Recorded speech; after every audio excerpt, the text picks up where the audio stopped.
La epistaxis se define como el sangrado que tiene su origen en las fosas nasales. Como una introducción al tema vamos a ver su epidemiología, en la que hay que saber que hay una distribución bimodal. La mayoría de los casos va a estar ocurriendo en edades pediátricas antes de los 10 años y el resto de los casos va a ocurrir de entre los 45 a 65 años. Se dice que hay una predominancia en varones antes de los 49 años y después de esta edad se equilibra y ya es igual entre hombres y mujeres.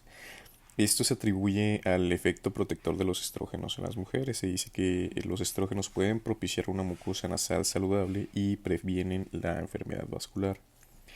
También hay que saber que hay un factor estacional en el que hay una incidencia de infecciones del aparato respiratorio superior, rinitis alérgica y cambios en la mucosa asociados con fluctuaciones en la temperatura y en la humedad. Ahora, siguiendo con esta introducción, hay que recordar un poco la anatomía. Hay que saber que la irrigación de la nariz proviene de la carótida externa e interna. Primero, viendo la carótida externa, hay que saber que las ramas que nos van a ser de importancia va a ser la arteria faríngea ascendente, la arteria facial, la cual va a estar emitiendo la rama labial superior, la cual va a estar irrigando el septum anterior. Hay que saber que la arteria facial va a terminar como la arteria angular, la cual va a estar irrigando la región anterolateral de la nariz. También vamos a tener las ramas terminales de la maxilar interna, la cual va a ser prácticamente la esfenopalatina, y esta va a estar entrando a la cavidad nasal a través del foramen esfenopalatino ubicado en el extremo posterior del cornete medio. Y hay que saber que su localización anatómica más frecuente es el área de transición entre el meato superior y el meato medio. Ahora, viendo las ramas de la carótida interna, la de mayor importancia va a ser la arteria oftálmica, de la cual nos va a estar emitiendo las ramas etmoidales anterior y posterior.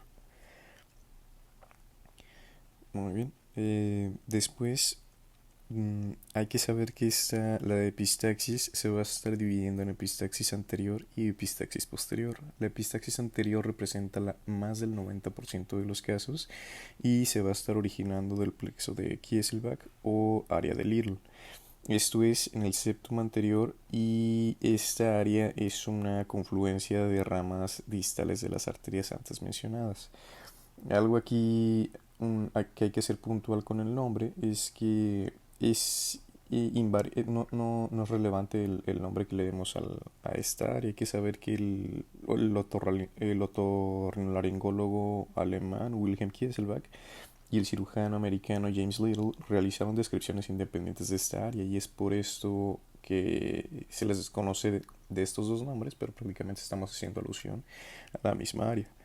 Y de nuevo, para recordar, las arterias que van a estar haciendo una confluencia en esta área van a ser la etmoidal anterior, que es rama de la oftálmica, la etmoidal posterior, la cual también es rama de la oftálmica, la esfenopalatina, la cual es rama de la maxilar, la palatina mayor, la cual es rama terminal de la maxilar, y la labial superior, la cual, como ya lo dijimos, es una rama de la facial.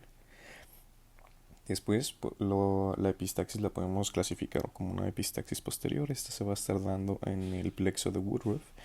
Y aquí hay una confluencia de arterias que van a estar posteriores a la raíz del cornete inferior y la parte horizontal del cornete medio. Estas arterias que vamos a ver aquí van a ser ramas de la esfenopalatina y de la faringea ascendente. Ahora, viendo ya la etiología de la epistaxis, como ya lo dijimos, la razón principal va a ser el trauma digital, esto es picarse la nariz y es por eso que es muy común en las edades pediátricas. Después tenemos el traumatismo per se, ahora sí que haya sido un golpe o algún accidente en el que haya habido un traumatismo en la región facial. También se puede dar por resequedad e irritación de la mucosa nasal debido a la escasa humedad del ambiente, rinitis alérgica o vírica. Estas van a estar causando hiperemia de la mucosa, lo que provoca sangrados profusos por traumatismos. Hay que saber también que los medicamentos para las alergias estacionales pueden propiciar a la epistaxis. Esto puntualmente serían los esteroides nasales, llámese beclametasona, fluticasona o mometasona. También se puede deber a un cuerpo extraño. Aquí hay que saber que hay que sospechar de que cuando el sangrado se acompaña de una descarga purulenta, hay que sospechar de un cuerpo extraño, aunque también hay que hacer un diferencial con la sinusitis. Como fármacos, la aspirina, la warfarina. De la warfarina hay que notar que los pacientes que tengan un INR terapéutico en parámetros adecuados para su patología de base y ya se haya logrado una hemostasia, estos pueden continuar con su régimen de warfarina. En pacientes que tengan una dosis supraterapéutica de warfarina sí está indicado el revertir la anticoagulación, y esto lo vamos a hacer mediante el uso de plasma fresco congelado. La vitamina K tiene una acción más lenta y prolongada debido a su vida prolongada, que puede durar hasta una semana después de la administración. También más causas pueden ser discrasias sanguíneas. Esto, por ejemplo, la telangiectasia hemorrágica hereditaria, o también lo conocemos como enfermedad de Osler-Weber-Rendu. Muy rápidamente hay que recordar que esta es una enfermedad autosómica dominante en donde los pacientes van a estar desarrollando telangiectasias en las superficies mucosas, así como malformaciones arteriovenosas en pulmones, hígado, cerebro y tracto gastrointestinal. Hay una disfunción endotelial debido a anormalidades en la cascada de señalización del factor de crecimiento transformante beta, lo que me va a estar causando una remodelación angiogénica aberrante. Y nada más para saber, el diagnóstico de esta enfermedad se hace utilizando los criterios de Kurakau, los cuales son una epistaxis recurrente espontánea, telangiectasia mucocutánea en labios y cavidad oral, un involucro visceral y la historia familiar. También continuando con los problemas sanguíneos, también se puede deber a la enfermedad de von Willebrand y a una hemofilia. Recordando nada más, si es una hemofilia A tenemos problemas con el factor 8 de la coagulación, y si es una hemofilia B tenemos problemas con el factor 9. Como causas vasculares de epistaxis hay que saber que se puede deber a una aneurisma de la carótida. Esta va a estar predisponiendo a sangrados posteriores recurrentes o hemorragia masiva. Y a la hipertensión, hay que saber que la hipertensión arterial sistémica de larga evolución contribuye a un elevado riesgo de epistaxis debido a los efectos vasculopáticos que tiene. Y también si se da el episodio de epistaxis, la hipertensión puede prolongar estos episodios. Esto es debido a que la hipertensión va a estar causando un engrosamiento y fibrosis de las arterias en pacientes ancianos, lo que va a estar obstaculizando una adecuada vasoconstricción durante este episodio de epistaxis. Y asimismo, como otra condición vascular que nos puede predisponer a la epistaxis es la insuficiencia cardíaca. También tenemos la malignidad. Hay que saber que los tumores más comunes relacionados con epistaxis son el carcinoma de células escamosas, el carcinoma adenoideo quístico, el melanoma y el papiloma invertido. También hay que considerar al angiofibroma nasofaringeo juvenil, y hay que hacer un especial hincapié en los pacientes adolescentes masculinos. En ellos es que hay que sospecharlo. Después, como otra etiología, también es el consumo del alcohol. Los pacientes con historial de alcoholismo pueden tener mayor riesgo de epistaxis recalcitrante debido a la disminución que el alcohol condiciona del fibrinógeno en plasma. Ahora, ya viendo el manejo de la epistaxis como consideraciones iniciales y la evaluación inicial, eh, hay que también tener en cuenta las condiciones que pueden complicar el manejo. Como ya lo dijimos, agentes antiplaquetarios como aspirina, clopidogrel o AINES, anticoagulantes como warfarina, enoxaparina o heparina, también el uso de herbolaria como el jengibre. Alarga los tiempos de coagulación, y también como más herbolaria el ginkgo biloba y el ginseng. Coagulopatías sistémicas como una cirrosis hepática, uremia por una falla renal o una trombocitopenia, esto secundario a una quimioterapia o ya algún proceso maligno hematológico que tenga el paciente.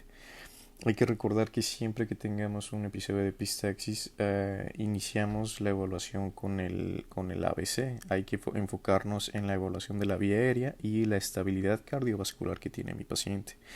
En epistaxis severas puede ser necesaria la intervención de la vía aérea y la resucitación con líquidos intravenosos. Recordar que los signos clínicos para evidenciar una pérdida de sangre relevante sería la taquicardia, una hipotensión ortostática o ya una disminución franca en la presión vascular del paciente. Hay que saber que en los pacientes con pérdida abundante está indicado solicitar una biometría hemática para determinar la necesidad de transfusión. Vamos a estar recomendando la transfusión con un nivel de hemoglobina de 7 gramos sobre decilitro o menor. Y si el paciente tiene comorbilidades cardíacas, la transfusión ya está indicada en un nivel de hemoglobina de 8 gramos sobre decilitro. También hay que saber que los tiempos de coagulación no los vamos a estar solicitando de manera rutinaria, pero si el paciente está tomando anticoagulantes, pues hay que solicitarlo. Asimismo también, si es un sangrado muy abundante, que existe la posibilidad que no vaya a remitir con las medidas iniciales, pues pedimos todos los laboratorios como una biometría hemática y los tiempos de coagulación y el tipo de sangre. Esto con fines de si es necesario el abordaje quirúrgico. Ya mencionando las medidas preventivas, principalmente vamos a tener la humectación tópica y la humidificación nasal. Ahora, dentro de la exploración física, de nuevo hay que buscar signos de compromisos de la vía aérea o de un choque hipovolémico. En pacientes que refieran episodios de sangrado recurrentes, hay que buscar signos de coagulopatías, esto es equimosis, petequias o lesiones telangiectásicas. También al momento de hacer la exploración física, la cavidad nasal debe ser anestesiada previo a una examinación detallada. Obviamente esto es una vez que se logró cohibir un poco el sangrado. Esta anestesia la vamos a lograr con un algodón impregnado con anestésico y con un agente vasoconstrictor.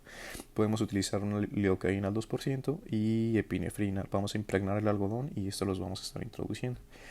También hay que alentar al paciente a escupir el sangrado en el riñón o en cualquier recipiente que le proveamos, y esto es para reducir el riesgo de mesis y de aspiración. Es clave aconsejar al paciente que no debe de hacer la cabeza hacia atrás para evitar que esté tragando sangre. Después, con esto vamos a evitar el riesgo de una aspiración y que la vomite, porque sí es muy común que cuando son sangrados profusos, cuando lo estemos controlando, vienen muchos episodios de vómito. Los coágulos que nos encontremos pueden ser retirados mediante la aspiración. En la bibliografía también se menciona que el paciente se puede sonar gentilmente, pero lo idóneo sería una aspiración. Podemos utilizar cánulas de Frazier, o ya las alternativas sería una cánula Zoellner o en su defecto una Yankauer. Ahora, ya viendo el tratamiento dirigido, sea con un cauterio con agentes hemostáticos tópicos para el sangrado anterior, hay que iniciar primero con unas medidas conservadoras. La mayoría de las epistaxis pueden ser controladas al aplicar presión firme en la porción cartilaginosa anterior de la nariz por 15 a 20 minutos mientras la cabeza está inclinada hacia adelante. Esto es una con la barbilla hacia el pecho.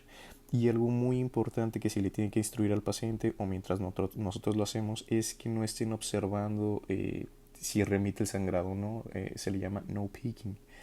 No hay que retirar la presión para ver si ya dejó de sangrar hasta que haya pasado el tiempo necesario. Esta indicación inclusive la podemos dejar al paciente eh, como una medida de cohibir el sangrado desde casa. Cualquier paciente que tenga una epistaxis podemos hacer la recomendación de que siempre hay que hacer presión en la región cartilaginosa de la nariz y con la barbilla hacia el pecho y esperar de 10 a 15 minutos. Si no remite, ya sí es una indicación de acudir al departamento de urgencias. Y esto también lo vamos a realizar nosotros mientras preparamos el equipo y mientras hacemos el abordaje de la epistaxis. Ellos deben de estar realizando la presión en esta área.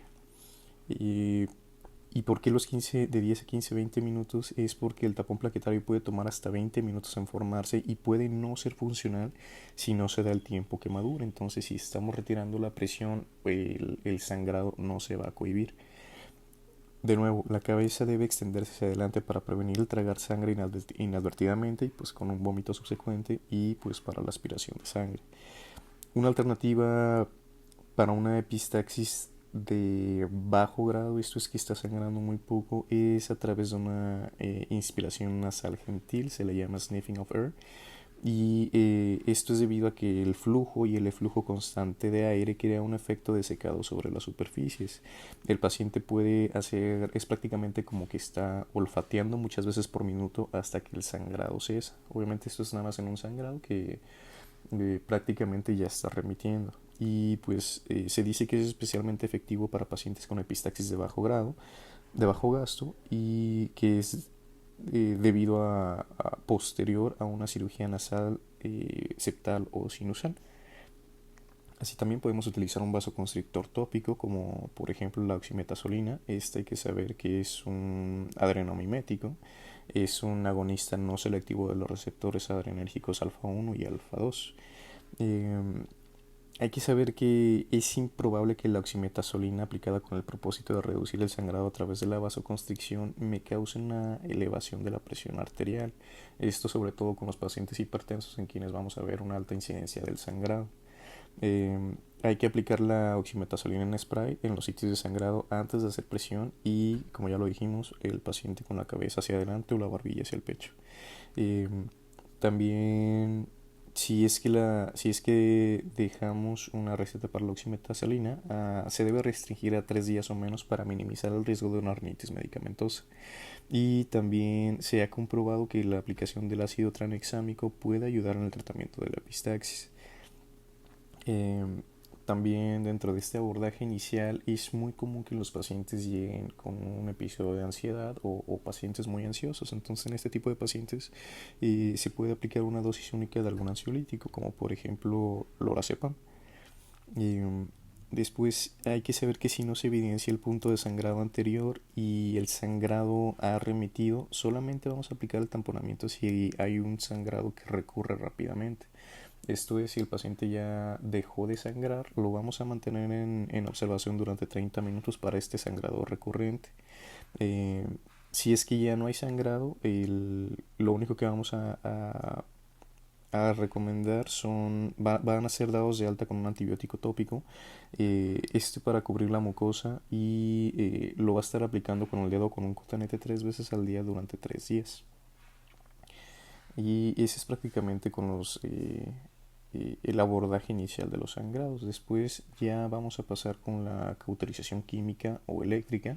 La cauterización química la vamos a estar realizando con nitrato de plata. El nitrato lo que hace es causar una quemadura química y con eso se propicia un efecto coagulativo. Hay que saber que el nitrato de plata no es tan efectivo si es que hay sangrado activo. Solamente va a estar actuando. El nitrato de plata solamente actúa en superficies húmedas. Sin embargo, si es un sangrado muy abundante, no va a hacer su efecto. Entonces, vamos a optar por aplicar este tipo de cauterización cuando tengamos una superficie relativamente sin sangrado. Y si es que hay sangrado, pues hay que realizar una hemostasia a través de la cauterización eléctrica o ya con los agentes vasoconstrictores. Y algo clave que hay que saber aquí es que no hay que cauterizar ambos lados del septum por el alto riesgo de una perforación. Y pues obviamente hay que saber que hay que aplicar un anestésico tópico previo a la cauterización. ¿Y cómo vamos a hacer la cauterización? Hay que iniciar cauterizando el área alrededor del sitio de sangrado y después nos vamos a ir desplazando hacia el centro. En sangrados activos se prefiere el uso de un cauterio mono o bipolar en conjunto con aspiración. Este cauterio se va a aplicar por unos segundos, no debe ser de más de 10 segundos, y lo que vamos a estar observando es que se forme un precipitado blanquecino en el área del sangrado. También se pueden utilizar materiales hemostáticos absorbibles, y esto es con el fin de promover la agregación plaquetaria y la activación de la cascada de coagulación.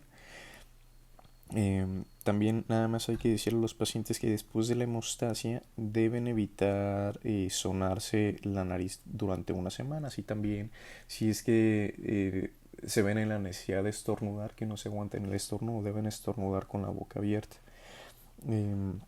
Y bueno, Hay que saber que después de la cauterización, el área donde cauterizamos va a formar una costra la cual no se debe de retirar. Esta se va a caer sola y va a estar dejando una superficie curada detrás. Los pacientes pueden humectar las cavidades nasales con sprays salinos y cremas para prevenir la formación de costras. Y esto es todo con la cauterización. Si no se logra controlar el sangrado con esto, ya el paso siguiente es el empaquetamiento o taponamiento nasal. Este lo vamos a estar utilizando cuando no se puede identificar la fuente del sangrado o si son múltiples puntos de sangrado o si no tenemos un equipo especializado para la endoscopía.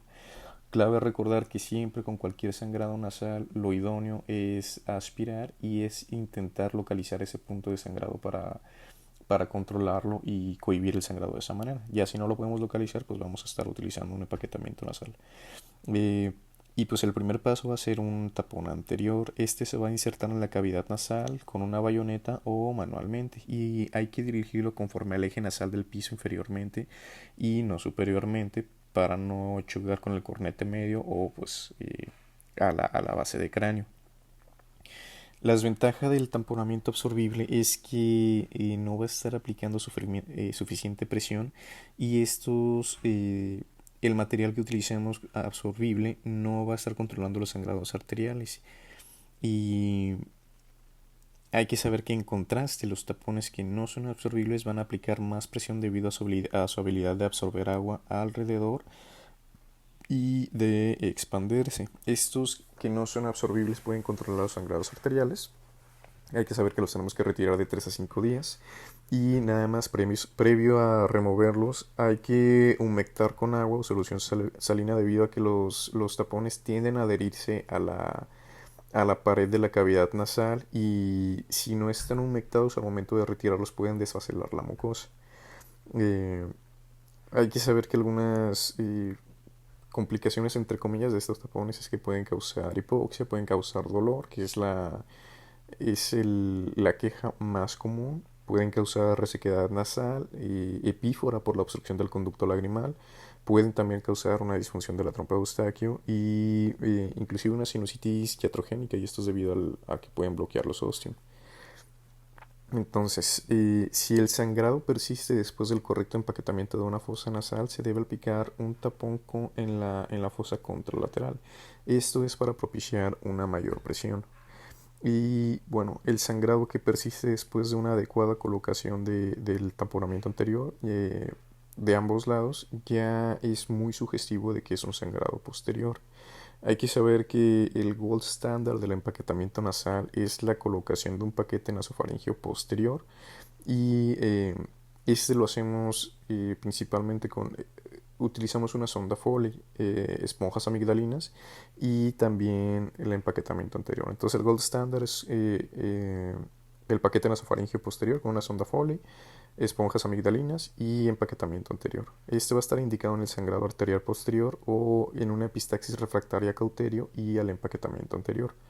¿Cómo se realiza? Vamos a introducir una sonda Foley a través de una narina hacia la nasofaringe e inferiormente hacia la orofaringe. Esto hasta que la punta de la sonda sea visible en la parte posterior de la garganta.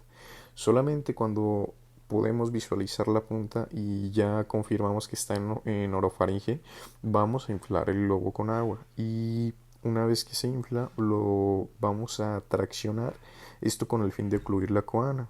Y esto lo que hace es hace como puede tamponar el sangrado posterior o en su defecto al menos lo va a estar dirigiendo hacia anterior y con esto disminuimos de nuevo el riesgo de broncoaspiración y de que el paciente esté tragando sangre.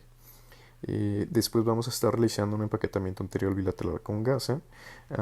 Lo que se aconseja es atar los extremos de las gasas para que se puedan retirar todas sin el riesgo de dejar un cuerpo extraño. Y cuando estemos fijando la sonda Foley, hay que cuidar el no ejercer presión en el ala lateral, esto para prevenir la necrosis debido a que esta área es muy difícil de reconstruir. También hay que saber que los pacientes con el tamponamiento nasal posterior deben de ser monitoreados con pulso oximetría y telemetría.